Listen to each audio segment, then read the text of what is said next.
Let's talk about books, Shody. Let's talk about you and me. Let's talk about all the weird things and the good things that we read. Let's talk about books. Welcome back, y'all. Welcome to Adjacent Book Club. ShellBell and I are recording across the river from one another. Across the dirty river with a bunch of dead bodies, because we have a serial killer in Austin right now. Oh, I know. It's terrible. I'm just glad that finally the police are like, yeah, it's a serial killer. People are just drunk and falling into the river without their heads. I was talking to Peyton about that. We went yesterday to drop off her car at your Southwest Automotive, and they're going to check her AC in it. And then we went over to Daymaker and had some food, and it was great. The waitress was so cute, and I like the atmosphere. It's fun. It's right off of Mopac if you haven't been there. The people from Jack Allen's own that, and Salt Traders, and the son owns Odd Duck. We've talked about this before, but we're big fans of the Jack Allen franchise. So, but Peyton and I had some great talks, and we were definitely talking about the serial killer situation. So stay safe out there, guys. Have a buddy system. Don't go by yourself. And if one of your friends is like, I'm going to go home with this person, say, hey, well, maybe we figure something else out, because I don't know. We got to be safe out there. I also heard this, I don't know how it came across, maybe TikTok or something, where this guy was doing this share. He was like interviewing a woman who was explaining how this guy was like picking women up. Like he would like, hey, let me take a picture of you with your friends, and then he would do something or add something to their phone so that it shut down their phone, and then he would use that as an opportunity to go and say, hey, well, my house is right down the road. Why don't you come and charge your phone, and we'll have a drink. And then things were happening. I stopped listening because that shit freaks me out. And so, but he was like, hey, if you're dating in Austin, you're single in Austin, and this is something that's happening a lot. And so he interviewed a couple of girls, but I was like, this is too creepy. I don't want to know about this. I don't need to add pile on to my anxiety. I was like, no, thanks. Shelly, one time I was on an airplane. I think we were meeting. It's when we were going to, I was going to New Orleans. I was meeting you guys late because our friend Lauren, we were doing a trip for her. Savannah. No, it was not Lauren Cartwright. I mean, Lauren Cartwright. We were going to New Orleans, remember? And we were all hanging out but I showed up a day late, and this guy came up to me and he goes, hey, he was real cute and flirty, but I'm married. And also he seemed really young. And he goes, hey, I lost my phone. Can I use yours to call my number real quick so I could see if it's somewhere around here?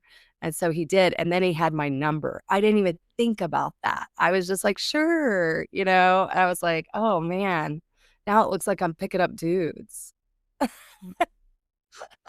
Hey, we're rocking some baseball hats. Tell me about your baseball hat. I know. I think this should be a bit for us. Yeah. It's like Austin Kroll on Southern Charm. He always has a different groups hats on the show. Yeah. So what you got on? I have a little Maggie Antone. I'm a big fan of that cute little cuteness.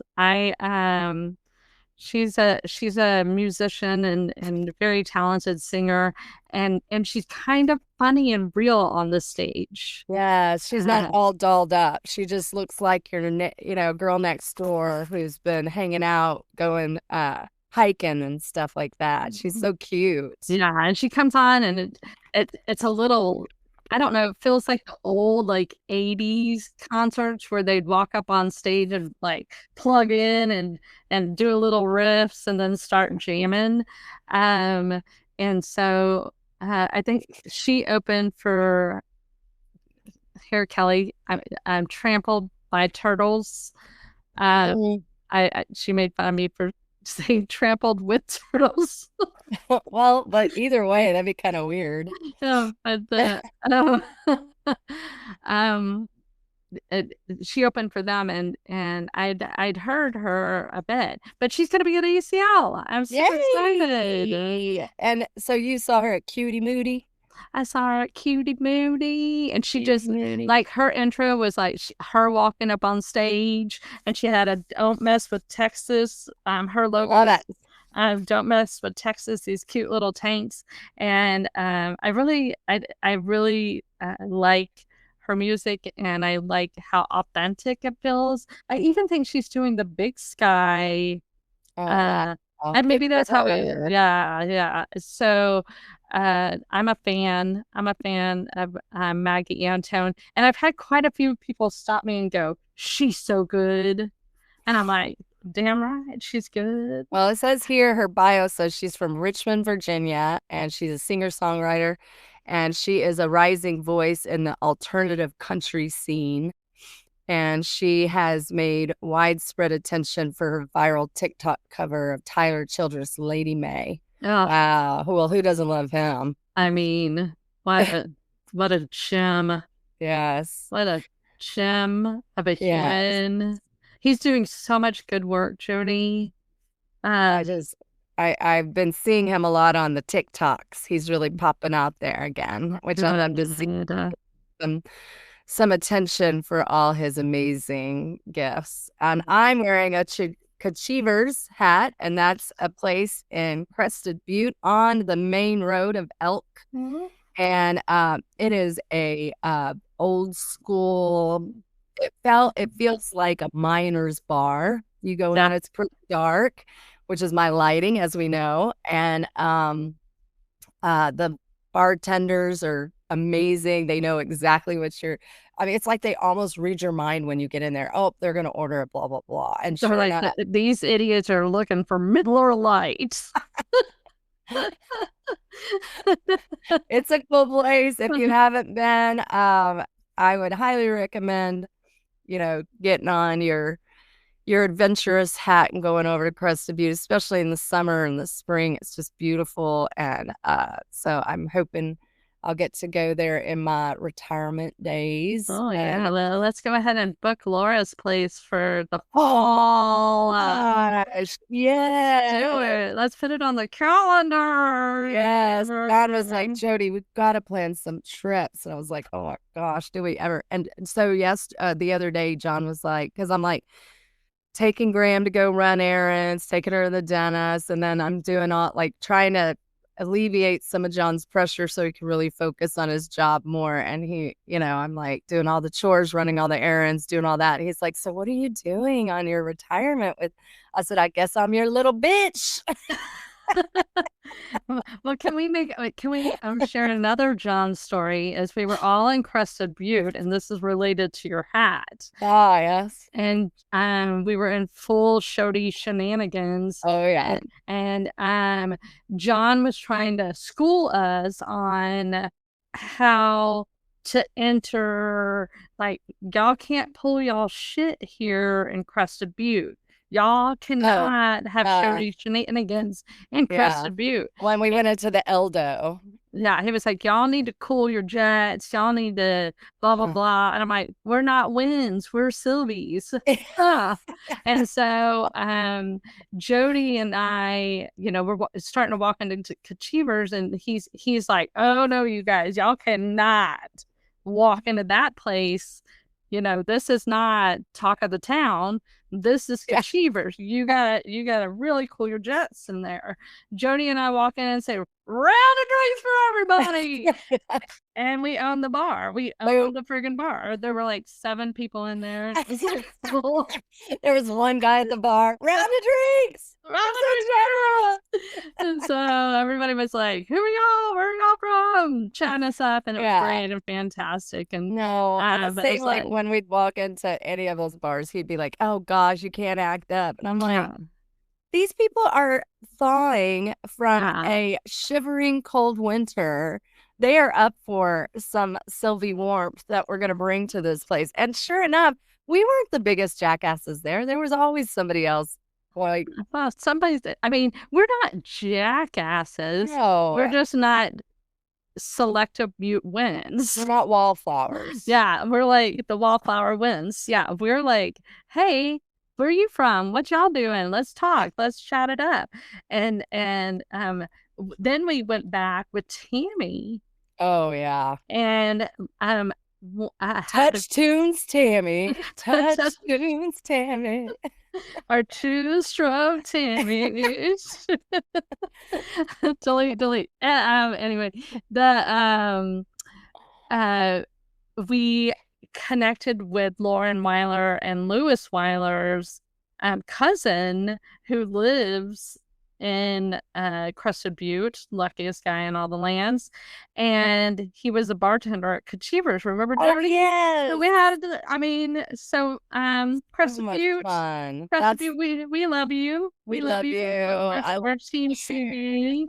And yeah, and I think we're a good match for Crested Butte. I don't think we scared anybody. No. Yeah. No. They're used to all those wild women coming in for their bachelorette parties. That's a huge bachelorette party place now. I mean, look, when we were kids or getting married, we were kind of young. We were like in our 20s. Where'd you go to a bachelorette party? I mean, you just went to somebody's house or you went down to 6th Street. Remember we had that pilot that was a stripper. He was so handsome, and we'd have that. He came to every single one of our friends' bachelorette party. I mean, now these things are stepped up. These girls are learning how to, hey, we're setting it up now that we will have lifelong trips, and I'm just like, wow, we went to 6th Street. Well, we went to Dallas nightclub. Our fanciest bachelorette party was, I would say, Laura's back in the day. Yes, and she had a Sprinter van, and we thought that was like, Jody. Wow. I had a Sprinter. We had a van. I organized all of that. Well, I know you did, but I'm just saying, we just thought that was like, next level. Yeah, it was next level. And we stayed at Barton Creek. Some of us stayed at Barton Creek. Some of us stayed at the lake house. Yeah. Oh, yeah. And that was a lot of fun. I have great pictures from that. They still pop up as memories. It's so funny. Oh, my gosh. That was a fun one. But we thought we were fancy going to, stay at Barton Creek on our employee discount. Oh, yeah. That was free back then. Yeah. Is there an empty room? Okay, cool. Yeah. Back in the day, it was so good. Shout out to Laura Sullivan. We miss you. I know. Well, she's still alive. She just moved. Well, I know. She moved to the Carolinas, and I don't think she's been back. Oh, I know. It's been hard. Okay, so what have you been consuming this week? Oh my gosh, Jody. Have you watched Ginny and Georgia, the show Ginny and Georgia? I've done some previews of it, yeah. So there's a new season out. I've been gobbling it up, and it's been very, very, very consuming. It's a very interesting show. I think they do a really good job of portraying depression. Marcus, one of the characters, has depression. One of the girls has an eating disorder. Well, a couple of the girls have eating disorders. And then Jenny's mom I think it's Jenny. I don't know which is which. Georgia and Jenny. I think it's Georgia. And Georgia's the daughter, Jenny's the mom, and they their connection and just the toxic, unmanaged childhood trauma and how that plays out. Isn't like it's when Jenny, the daughter, is kind of adultified, where she becomes more of like almost like an adult to her childlike mom, and yeah. And the mom sounds just like Emily. Yeah, she's like she has a real Texas twang, Southern accent, and she's beautiful, and anyway, I find it very entertaining, and so I finished Sirens, and then went into this show, and I'm almost done with the season. So back to Ginny and Georgia, what are they on the run from? Like, it says that they basically are on the run. Is that giving away? Spoiler. Yeah, season 3 is like a trial. Yes. I think you would enjoy it. From the other side, it's like, hey, everybody's telling our story on social media, and it's very interesting, the other side of it. Like, wow, how it affects the family when people are making accusations. Yes. We have to be really careful with the social media stuff, you have to be really careful. Yeah. And anyway, it's just it's interesting and entertaining. Yes. That I'm so removed from those teenage years. Yes. To see what teenage life is like. Oh, Shelly, it's so different. I feel like the teenage children have had to grow up so quickly in this world. And it's so refreshing to see someone who has a little bit of like not so engaged in the social media, not so engaged in like what they look like, not so engaged in, we just got to be kids. We did silly stuff. We did things that were dumb. Kids aren't allowed to do dumb things anymore. No, this is all on video. Everybody's recording. Everybody has an opinion about it. Yep. Everybody's like in their business. And I'm just like, yes. It's a thin line. I was last night, I went to bingo at B12, and I have to tell you guys, depending what day you're going, you need to like call them ahead of time and see when they're actually going to start. How long did it take them to start? They're not in a rush. No, they're like, until everybody gets here, until we have to have so many people here. And we're like, well, how many? Y'all need to disclose that. If our group didn't show up, when would y'all have started? Because we were half of the people there. And it's, very bizarre. And how AI is taking over. Yeah. Half of the thing was this computer playing the bingo for you. Oh yeah. And it even notifies you need to say bingo. Oh man. It's so odd. Did you have the doppers? We did for the last part. You have to do the doppers, but the computer thing is going the whole time. Because now they just print up your card, and then they know which card you got. Well, no, there's a computer that has and then you can buy some sheets, but they only do the sheets at the end. And so this old group of ladies, we just wanted to do the sheet part. Yeah.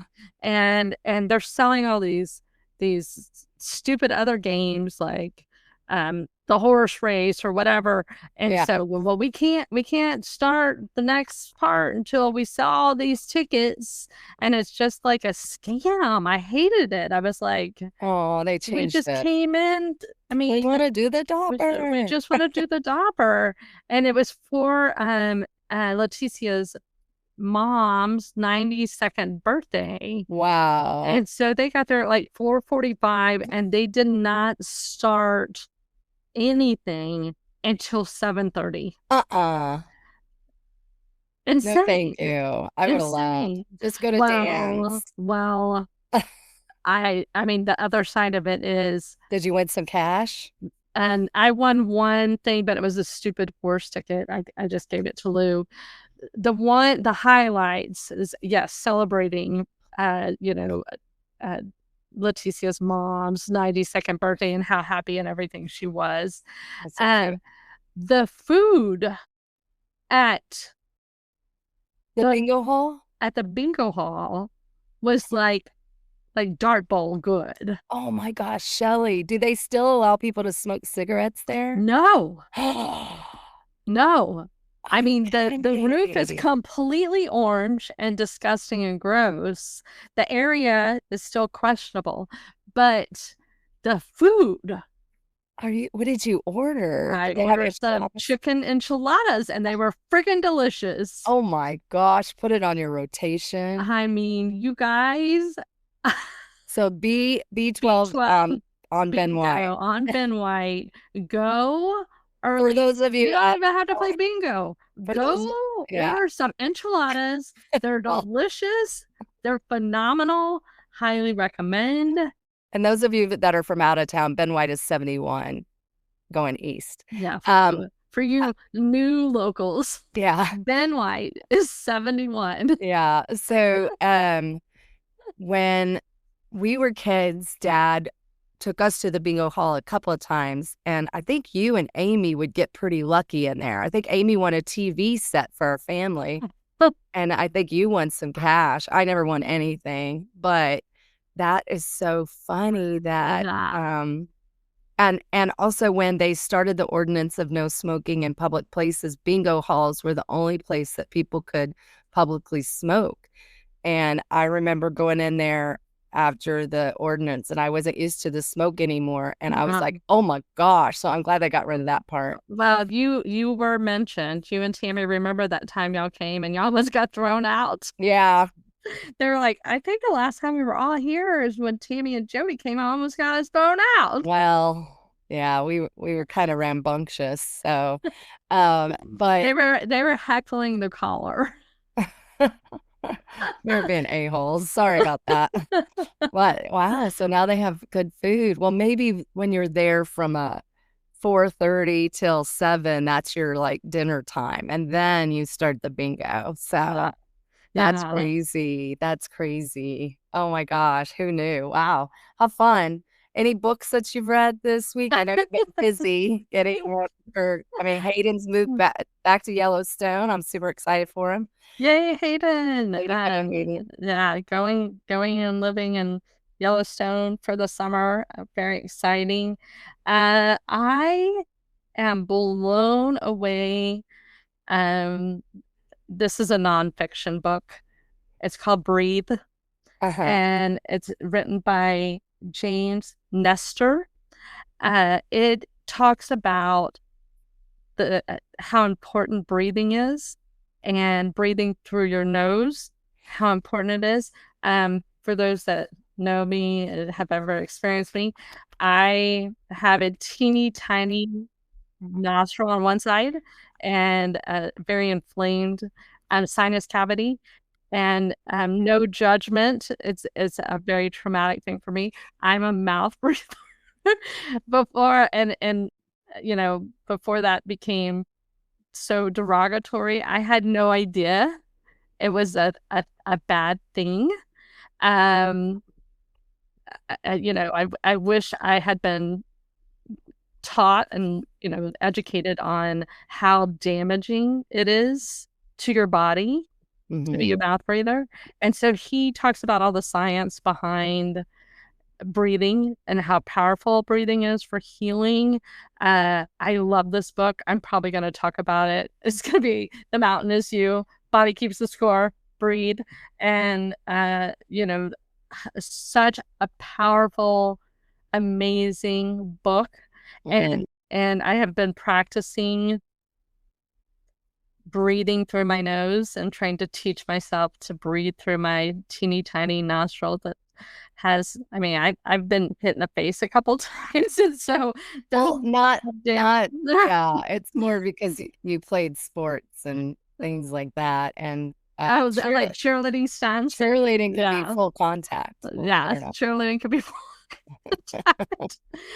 And I always like to be a bass, even though I get kicked in the face a couple times.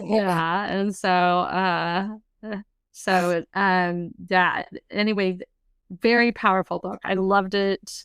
I want to share it with people. If you're struggling with anxiety in any level, having these breathing techniques is so powerful, and I've been using it, and I am blown away by how powerful it is. Yes, it's really being conscious about it too. And I know in our unit, breathing was the best way to get kids through a lot of their trauma, but a lot of times they get really upset, like, let's take deep breaths. They don't like that. And when they're in the middle of it, I know I've been in some really stressful situations where I would have, a lot of anxiety or anxious moments. And then just that, okay, I'm going to sit and breathe for a little bit, and really living and sitting in that breathing time has helped me get through it. Because it's been, either I'm very scared, or I have like a PTSD reaction, or a very anxious reaction to something. It's very powerful. It's very powerful. I do know a lot of mouth breathers, and they're hard to sit by meetings with. I have to say, I didn't realize there was a difference between. I thought we all, took breaths the same way. Mm-hmm. I didn't realize there was a difference when everything happened. And everybody was like, that's a group of mouth breathers or whatever. And, it became a political, it's going to be a new way to isolate identify. People. Yeah. It's like, oh, you're a mouth breather. Y'all need to sit over there. And I was like, the snorers. Yeah, the snorers. And, it's like, oh, I'm a mouth breather. And because of the derogatory relationship to it, I was like, stop saying that. That's hateful. It is hateful. It's like, it's not nice. Yeah, it's not a nice thing. And however, I didn't know I was a mouth breather. I was like, I wish somebody I had no idea. I thought we all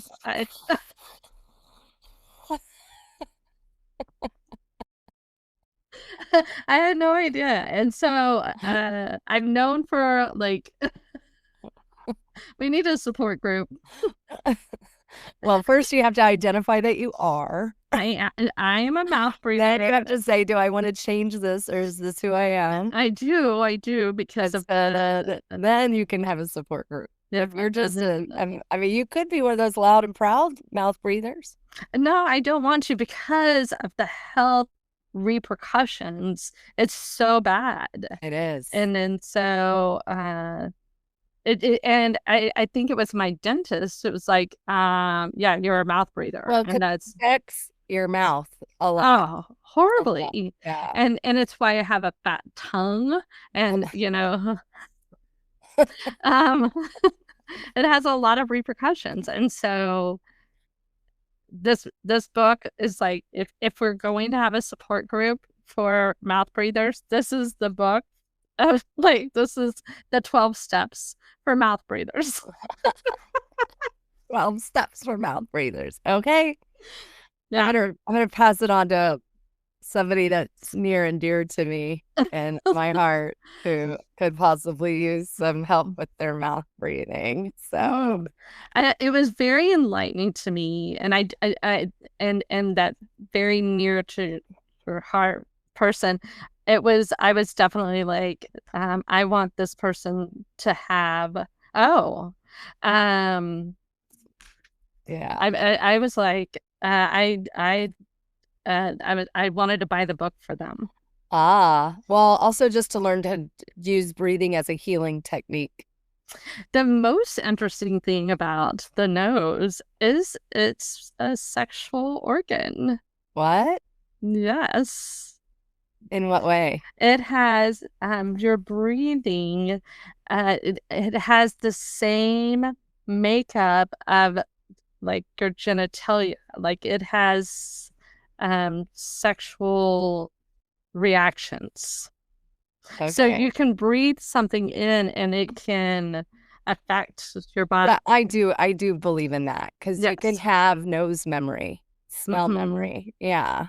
And it can But you can sometimes be a even, good smell memory or a bad smell memory that can give you like a feeling of warmth, excitement, maybe sensuality, or also the opposite. It can have like fear, anxiety. Yeah, there are some that have like good memories attached to it. So I could see that. I mean, I don't think of it as a sexual organ, but I think it can arouse different feelings in you. yes.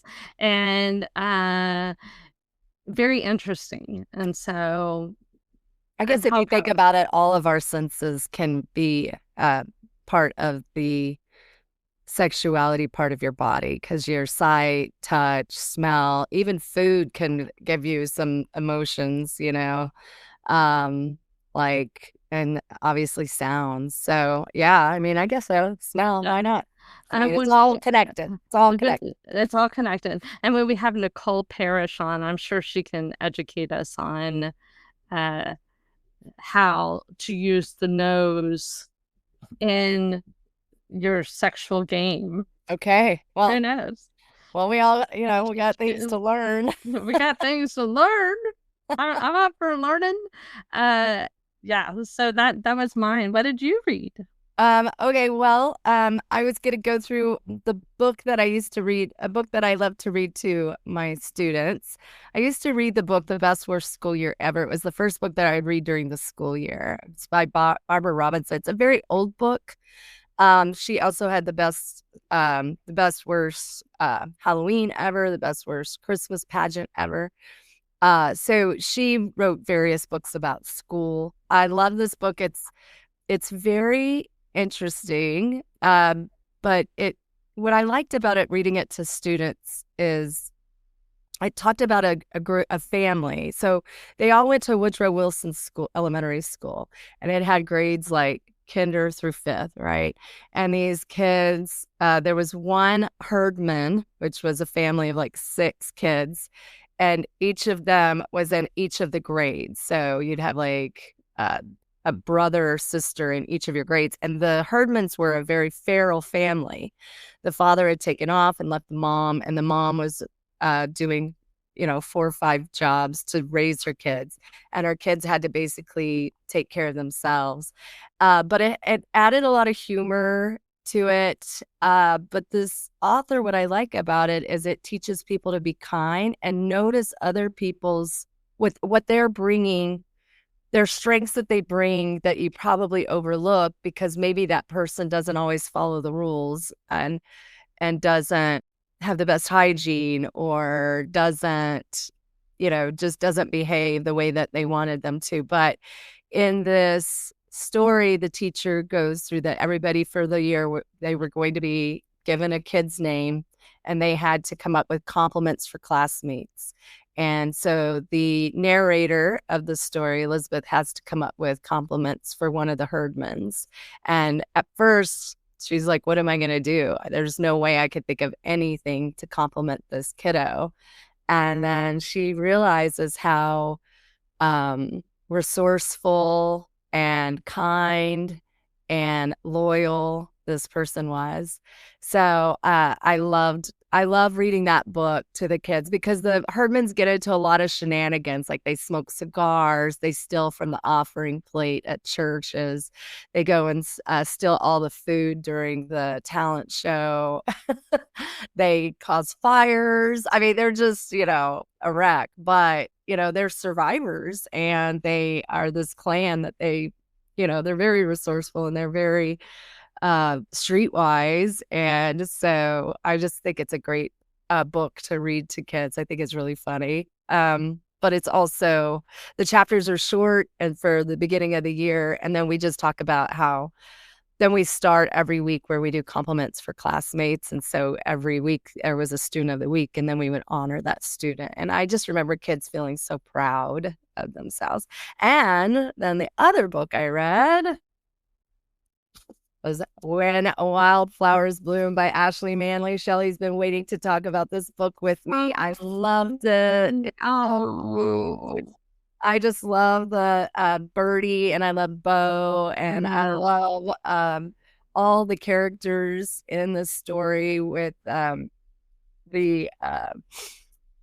Bo's grandmother, who basically raised him. And I love the nymphomaniac nun.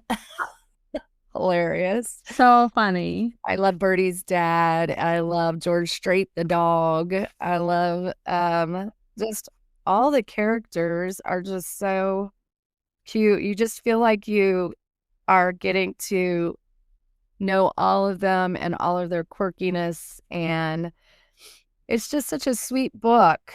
And there was just so much in there that I was like, oh, that really resonates with me. I love all the lessons in the stories, and how I just everybody love had a how surprise.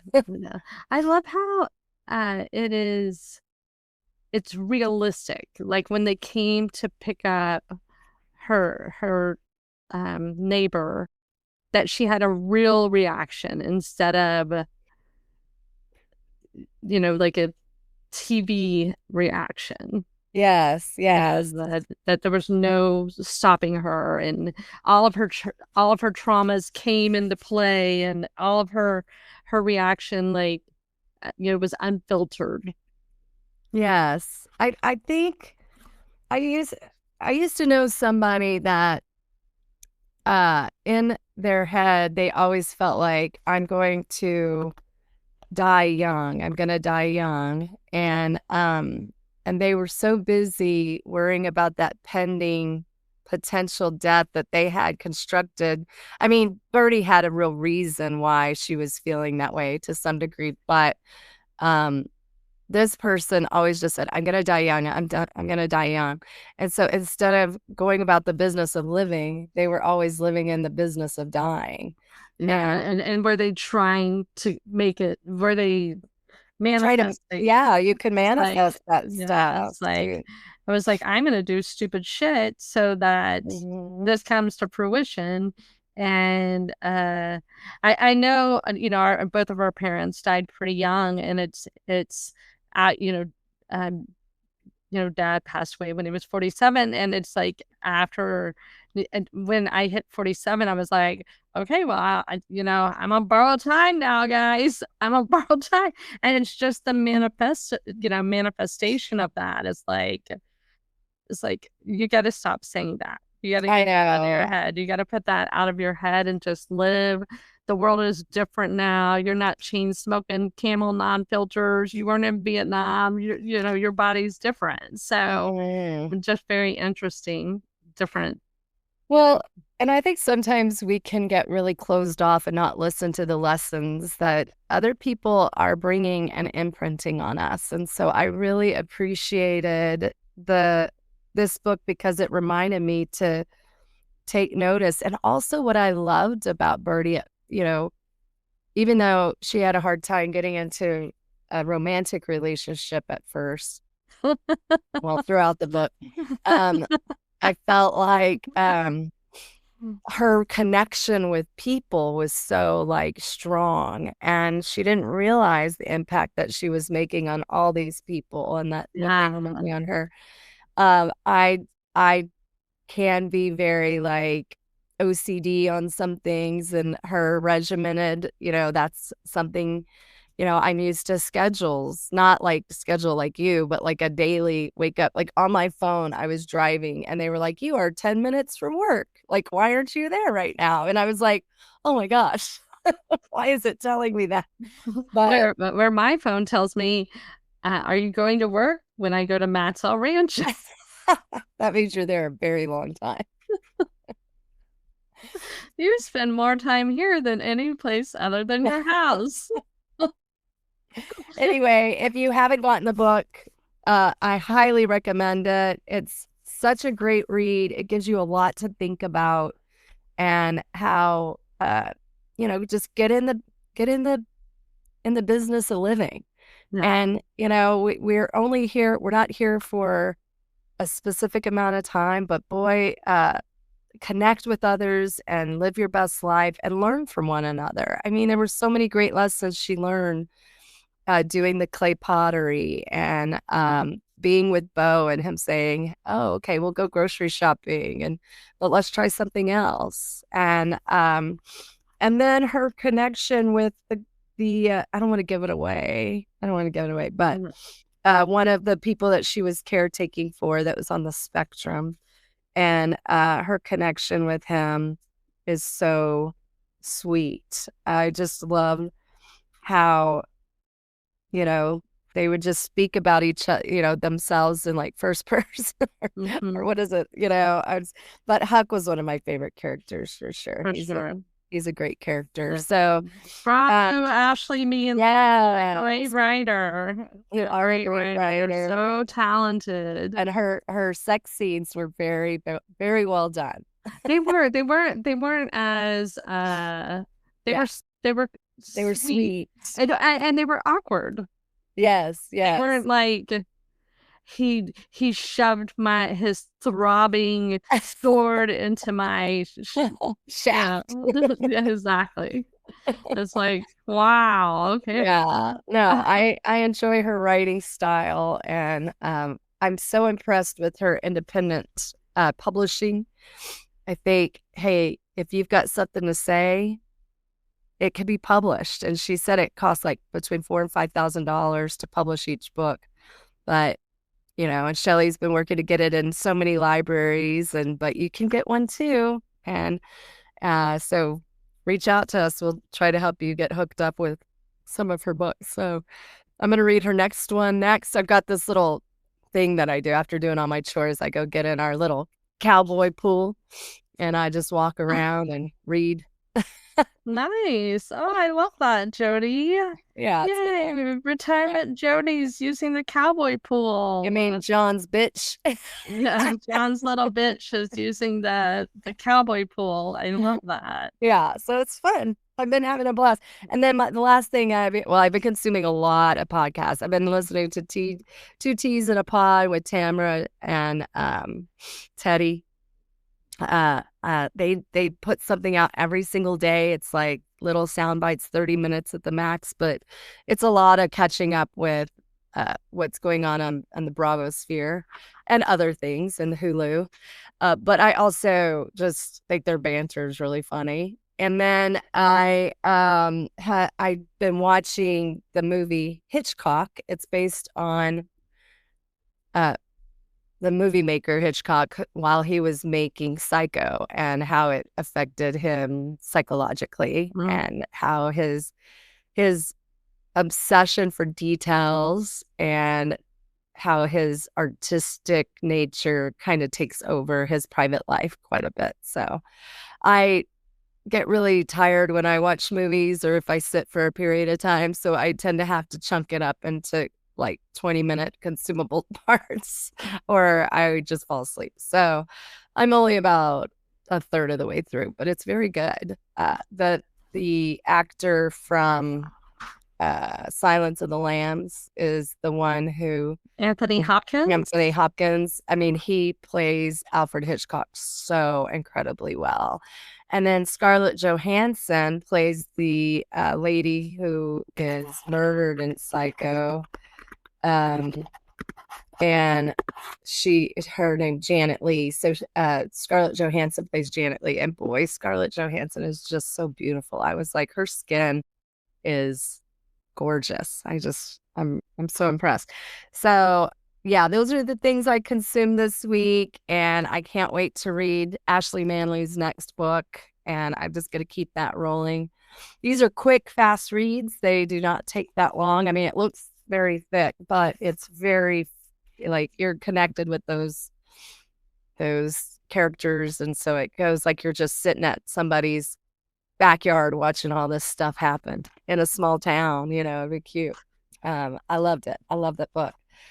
So what do we have coming up this week? Hold on. I have 2 more shout outs.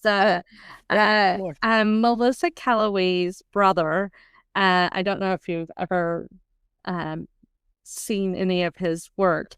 He is an actor, and he just released his book. He's Jeff Hiller, and his book is called Actress of a Certain Age.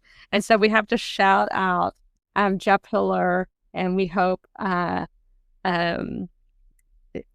can get him on and talk to him about all the good work he's on. He's on a great show. Look him up, Jody, real quick while I go to the next thing.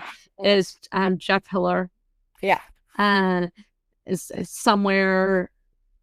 It's called Somewhere or Something. It's a great show. And it's Melissa Calloway was a Zilker parent and became a very good friend of ours. Her and Maura O'Leary are like best friends, and we need to get them on. They're so fun together.